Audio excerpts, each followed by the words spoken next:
ককাইটি আছানে ঘৰত? তই আহিলি নেকি? আহ কি কৰি আছে? কি কৰিবি আৰু আছো আৰু বৰ লগা মানুহ কি কৰিম আৰু এনেই আৰু ফেচবুকতে ৰিল এটা চাই আছিলো। হয় নেকি? বাকী ভালেই নহয় তোৰ? ভাল ভাল। পিছে সদায় এনেকে থাকিম বুলি ভাবিছে নেকি? হয়, বিয়া নাপাতে নেকি? বিয়া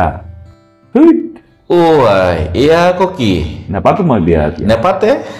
কিয়?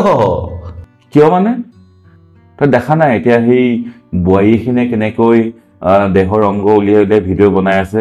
এতিয়া মই বিয়া পাতি মৰোহে, মানে দেহৰ অংগ দেখাই দেখাই কিনে ভিডিঅ' বনোৱা যিটো ট্ৰেইনিং চলি আছে, সেই ট্ৰেইনিংটো গৈ লওক, তাৰপিছতহে মই মানে বিয়া পাতিম।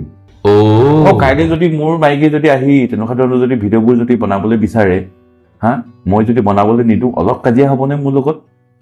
মই সেইকাৰণে মই এতিয়া বিয়া নাপাতো মুঠতে। এতিয়া মুঠতে মই এনেকৈ থাকিম, এই ট্ৰেণ্ডিংটো গৈ লওক, তাৰপিছতহে মই বিয়াৰ কথা চিন্তা কৰিম। একেবাৰে খোলা কথা।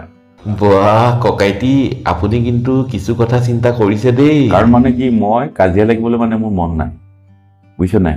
এতিয়া বেলেগে বনাইছে, বেলেগে বনোৱাবোৰ বাৰু চাইছো, কিন্তু নিজৰ মাইকী যদি বনাই কেনেকে বাৰু মই সেইটো চাম বাৰু? তই নিজে কচোন বাৰু। সেইটো হয় বাৰু। সেইটো কাৰণে মই বিয়া এতিয়া নাপাতো। খোলাখুলি কথা।